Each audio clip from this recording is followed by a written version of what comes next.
নমস্কাৰ শ্ৰদ্ধাৰ ছাৰবাইদেউসকল বিদ্যালয় শিক্ষাৰ সৈতে সম্পৰ্ক থকা আপোনালোকৰ অসমীয়া ইউটিউব চেনেল ইনফৰ্ম হাবৰ আন এটি গুৰুত্বপূৰ্ণ ভিডিঅ'লৈ স্বাগতম জনাইছোঁ। আশা কৰিছোঁ আপোনালোক সকলো ভালে আছে।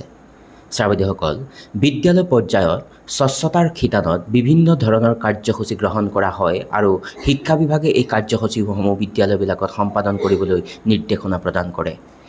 আজি কিছুদিনৰ পূৰ্বে অৰ্থাৎ ছেপ্টেম্বৰ মাহৰ 1 তাৰিখৰ পৰা ছেপ্টেম্বৰৰ 15 তাৰিখলৈকে এটা বিশেষ কাৰ্যসূচী যাৰ নাম স্বচ্ছতা পাখৱাৰাৰ কাৰ্যসূচী বিদ্যালয় পৰ্যায়ত আপোনালোকে হয়তো সম্পাদন কৰিছিলে আৰু তাৰ পৰৱৰ্তী পৰ্যায়ত আন এটা কাৰ্যসূচী সম্পাদন কৰিবলৈ বুলি কোৱা হৈছে, যিটো স্বচ্ছতাৰ লগতে জড়িত।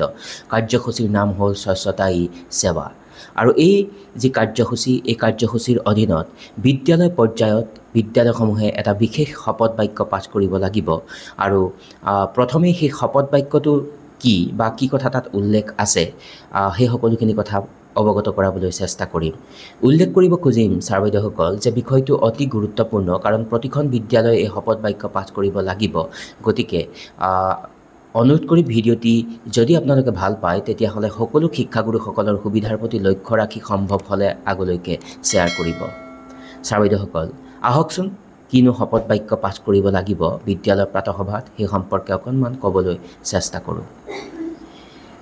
শপত বাক্যটো এনেধৰণেৰে আছে। উল্লেখ কৰা হৈছে যে জাতিৰ পিতা মহাত্মা গান্ধীয়ে ভাৰতক লৈ যি সপোন দেখিছিল তাত কেৱল ৰাজনৈতিক স্বাধীনতাই নহয়, বৰঞ্চ এখন স্বচ্ছ আৰু বিকশিত ভাৰতৰো সপোন আছিল। মহাত্মা গান্ধীৰ নেতৃত্বত পৰাধীনতাৰ শিকলি ছিঙি ভাৰত মাতৃ স্বাধীন হৈছিল। এতিয়া আমাৰ কৰ্তব্য যে দেশখনক আৱৰ্জনামুক্ত কৰি দেশমাতৃৰ প্ৰতি সেৱা আগবঢ়োৱা। মই শপত লওঁ যে স্বচ্ছতাৰ প্ৰতি স্বয়ং সচেতন হ'ম আৰু ইয়াৰ বাবে সময় দিম। প্ৰতি বছৰে 100 ঘণ্টা অৰ্থাৎ সপ্তাহত 2 ঘণ্টাকৈ শ্ৰমদান কৰি স্বচ্ছতাৰ এই সংকল্পক বাস্তৱায়িত কৰিম। মই নিজে আৱৰ্জনাৰ সৃষ্টি নকৰোঁ আৰু আনকো কৰিবলৈ নিদিওঁ। মই এই স্বচ্ছতাৰ সূত্ৰপাত মোৰ নিজৰ পৰিয়াল, স্থানীয় লোক, মোৰ গাঁও, মোৰ কৰ্মস্থলী তথা পঢ়াশালীৰ পৰাই আৰম্ভ কৰিম। মই বিশ্বাস কৰোঁ যে বিশ্বৰ পৰিষ্কাৰ পৰিচ্ছন্ন দেশসমূহৰ নাগৰিকে ৰাজহুৱা স্থান কদৰ্যময় নকৰে আৰু আনকো কৰিবলৈ নিদিয়ে। মই এই চিন্তাধাৰাৰে স্বচ্ছ ভাৰত মিছনৰ বাৰ্তা গাঁও আৰু নগৰত প্ৰচাৰ কৰিম। মই আজি স্বচ্ছতাৰ যি সংকল্প গ্ৰহণ কৰিছোঁ সেই ক্ষেত্ৰত আন 100 গৰাকী ব্যক্তিকো অনুপ্ৰাণিত কৰিম।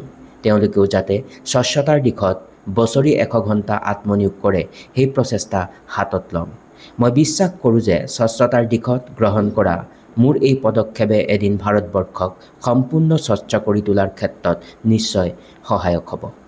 ছাৰবাইদেউসকল এইটোৱেই শপত বাক্য আৰু এই শপত বাক্যই বিদ্যালয়বিলাকত পাঠ কৰিব লাগিব। ছাৰবাইদেউসকল তাৰ সমসাময়িকভাৱে বিদ্যালয় পৰ্যায়ত স্বচ্ছতা ই সেৱাৰ অধীনত কেতবোৰ কাৰ্যও সম্পাদন কৰিব লাগিব। এখন বিশেষ জিলাৰ কাৰণে এটা বিশেষ অৰ্ডাৰ আহিছিল এই সংক্ৰান্তত আৰু এইটোৱে আছিল সেই বিশেষ নিৰ্দেশনা আৰু সেই নিৰ্দিষ্ট বিশেষ জিলাখনৰ কাৰণে অহা আৰু ছাবজেক্টত উল্লেখ কৰিছে regarding school level activities under স্বচ্ছতা ই সেৱা কেম্পেইনছ 2024। তাৰ পৰৱৰ্তী এই অংশখিনিত উল্লেখ কৰিছে স্বচ্ছতা হি যি সেৱা সেই নিৰ্দিষ্ট জিলাখনত 17 ছেপ্টেম্বৰৰ পৰা 21 ছেপ্টেম্বৰলৈকে অনুষ্ঠিত হ'ব আৰু ইয়াৰ লগত সংগতি ৰাখি কেতবোৰ কাৰ্য সম্পাদন কৰিবলৈ বুলি কোৱা হৈছে। এই অংশখিনিত উল্লেখ কৰিছে ডেটৰ কথা, তাৰিখৰ কথা, অৰ্থাৎ 21/9/2024ত স্বচ্ছতা যিটো প্লেজ সেই প্লেজ গ্ৰহণ কৰিব লাগিব বিদ্যালয়ে। আৰু ইয়াত ডিটেইলছৰ এই অংশখিনিত উল্লেখ কৰিছে to organise pledge taking ceremony in schools to raise awareness about cleanliness and hygiene, অৰ্থাৎ বিদ্যালয়ৰ চাফ চিকুণতা আৰু হাইজিনৰ দিশটোৰ ওপৰত লক্ষ্য ৰাখি এই যি আমাৰ অ'থ টকিং কাৰ্যসূচী বিদ্যালয় পৰ্যায়ত গ্ৰহণ কৰিব, আচলতে জনসাধাৰণৰ বা ছাত্ৰ ছাত্ৰীসকলৰ মাজত সজাগতা বৃদ্ধি কৰাৰ কাৰণে।